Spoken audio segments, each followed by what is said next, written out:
किसान आंदोलन की वजह से इंटरनेशनल प्लेटफॉर्म पर मोदी सरकार की मुसीबत बढ़ती ही जा रही है। अभी इंटरनेशनल सेलिब्रिटीज और विदेशी नेताओं के ट्विटर पर बयान से भारत सरकार संभली भी नहीं थी कि अमेरिका ने भारतीय किसानों के समर्थन में एक बड़ा बयान दे दिया है। इससे पहले भारत में कृषि कानूनों के खिलाफ विरोध प्रदर्शन कर रहे किसानों के समर्थन में कई बड़ी विदेशी हस्तियों ने बयान दिए थे, जिसके बाद में भारत के विदेश मंत्रालय को रिएक्शन देने पर मजबूर होना पड़ा था। आपको बता दें कि इंटरनेशनल पॉप स्टार रिहाना ने भारतीय किसानों के समर्थन में एक ट्वीट किया था, जिसके बाद एक के बाद एक कई बड़ी विदेशी हस्तियों ने भारतीय किसानों के समर्थन में ट्वीट किया। ये पहली बार है जब किसी विदेशी सेलिब्रिटी के ट्वीट पर भारत सरकार को या विदेश मंत्रालय को रिएक्शन देना पड़ा। विदेश मंत्रालय ने #IndiaTogether और #IndiaAgainst Propaganda के नाम से एक हैशटैग कैंपेन भी चलाया और ट्विटर पर लिखा, भारत सरकार ने संसद में पूरे विचार विमर्श के बाद कृषि क्षेत्र में सुधारों के लिए कानून पारित किया है। भारत में किसानों का एक छोटा समूह इन सुधारों का विरोध कर रहा है। इंटरनेट पर कुछ समूह अपने निजी स्वार्थ के लिए भारत के खिलाफ षड्यंत्र कर रहे हैं। जो भी इस मामले की जानकारी नहीं रखते हैं, उन्हें इस पर बयानबाजी करने का कोई हक नहीं है। ये भारत का आंतरिक मामला है। सरकार और किसान एक साथ बैठकर इस मामले का समाधान करेंगे। विपक्ष के नेता राहुल गांधी ने भी साफ कर दिया है कि ये मामला भारत का आंतरिक मामला है। ऐसे में किसी बाहरी को इस पर बोलने की जरूरत नहीं है। आइए अब आपको पॉप स्टार रिहाना का वो ट्वीट भी दिखा देते हैं, जिसके बाद में भारत सरकार की मुसीबत बढ़ी। रिहाना ने दिल्ली में किसानों के विरोध प्रदर्शन स्थल पर सरकार द्वारा इंटरनेट काटे जाने की खबर को शेयर करते हुए लिखा था कि हम इसके बारे में बात क्यों नहीं कर रहे। लेकिन मोदी सरकार के समर्थन में विदेश मंत्रालय के उतरने के बावजूद इंटरनेशनल मीडिया में किसान आंदोलन का मामला थमता नजर नहीं आ रहा है। अब अमेरिका की तरफ से किसानों का समर्थन किया गया है। अमेरिका की तरफ से एक बयान जारी किया गया, जिसमें लिखा गया है, शांतिपूर्ण विरोध प्रदर्शन स्वस्थ लोकतंत्र का प्रतीक होता है। भारत का सुप्रीम कोर्ट भी यही कहता है। हम मतभेदों को हल करने के लिए बातचीत को बढ़ावा देते हैं। हम आमतौर पर भारत के बाजार को बेहतर करने और प्राइवेट सेक्टर में निवेश को बढ़ावा देने के कदमों का स्वागत करते हैं। धरना प्रदर्शन की जगहों पर इंटरनेट काटे जाने को भी अमेरिका ने नोटिस किया है। अमेरिका ने अपने बयान में लिखा है, सूचना तक बिना किसी रोक टोक पहुंच का हम समर्थन करते हैं। इसमें इंटरनेट भी शामिल है। यह अभिव्यक्ति की आजादी के लिए मूलभूत जरूरत है और लोकतंत्र का प्रतीक भी। आपको बता दें कि साल 2018 में यूनेस्को की एक रिपोर्ट आई थी, जिसमें भारत में बढ़ती इंटरनेट बैन की घटनाओं पर चिंता जाहिर की गई थी। ये रिपोर्ट कहती है कि साल 2017 से साल 2018 तक 97 बार साउथ एशिया में इंटरनेट बैन की घटनाएं हुई, यानी इंटरनेट शटडाउन की घटनाएं हुई, जिसमें से 82 बार इंटरनेट शटडाउन केवल भारत में हुआ।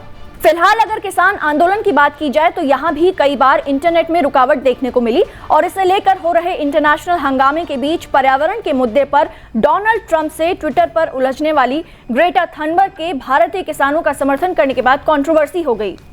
ग्रेटा ने पहले किसान आंदोलन को समर्थन करने के लिए एक ट्वीट किया और बाद में उसे डिलीट कर दिया। फिर दोबारा ग्रेटा ने किसान आंदोलन को मदद करने वाले एक टूल किट को ट्वीट किया और कहा कि पिछले ट्वीट में दी गई जानकारी पुरानी हो गई थी, इसलिए पुराने ट्वीट को डिलीट कर नए ट्वीट में अपडेटेड जानकारी दी जा रही है। ग्रेटा के अलावा भारतीय किसानों के समर्थन में कमला हैरिस की भतीजी मीना हैरिस से लेकर मियां खलीफा तक ने जब इंटरनेट पर किसान आंदोलन को समर्थन देना शुरू किया तो इसका भारत में कहीं समर्थन हुआ तो कहीं विरोध। सोशल मीडिया पर किसान आंदोलन को लेकर बॉलीवुड बनाम हॉलीवुड की जंग भी देखने को मिली। साथ ही बॉलीवुड भी किसान आंदोलन पर दो फाड़ होता दिखा। इस बीच कनाडा की दूसरी सबसे बड़ी पार्टी न्यू डेमोक्रेटिक पार्टी के नेता जगमीत सिंह ने किसान आंदोलन का समर्थन करने के लिए पॉप सिंगर रिहाना को बधाई देते हुए एक ट्वीट किया।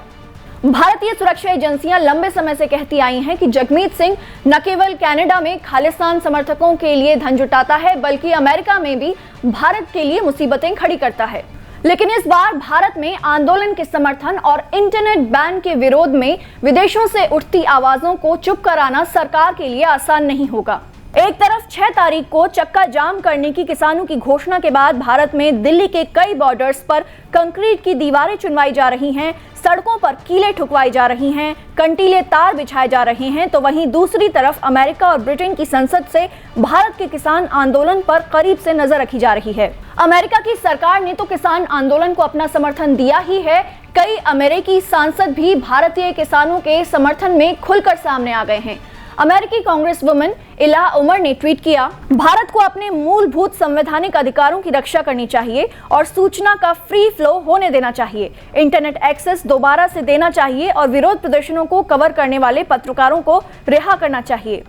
वहीं अमेरिकी सांसद हेली स्टीवंस कहती हैं, मैं शांतिपूर्ण विरोध प्रदर्शन कर रहे किसानों पर हुई कार्रवाई से चिंतित हूं और मैं इस स्थिति को नजदीक से मॉनिटर कर रही हूं और इस मुद्दे पर सभी पक्षों से बात होनी चाहिए। जाहिर तौर पर जब अमेरिका में बड़े विरोध प्रदर्शनों के बल पर चुनकर आई हुई जो बाइडेन की सरकार जब भारत में किसान आंदोलन में प्रदर्शन कर रहे किसानों को अपना समर्थन दे देती है, तो ऐसे में भारत सरकार के लिए अंतर्राष्ट्रीय स्तर पर स्थिति काफी मुश्किल हो जाती है। अब देखना होगा जब आने वाले समय में संसद में भारतीय किसानों का मुद्दा उठेगा तो इस पर विपक्षी पार्टियां बहस में सरकार पर क्या आरोप लगाती हैं, साथ ही साथ सरकार कृषि कानूनों पर अपनी स्थिति को कैसे मजबूती से आगे रख पाती है और अंतर्राष्ट्रीय स्तर पर अपनी छवि को दोबारा से मैनेज कर पाती है।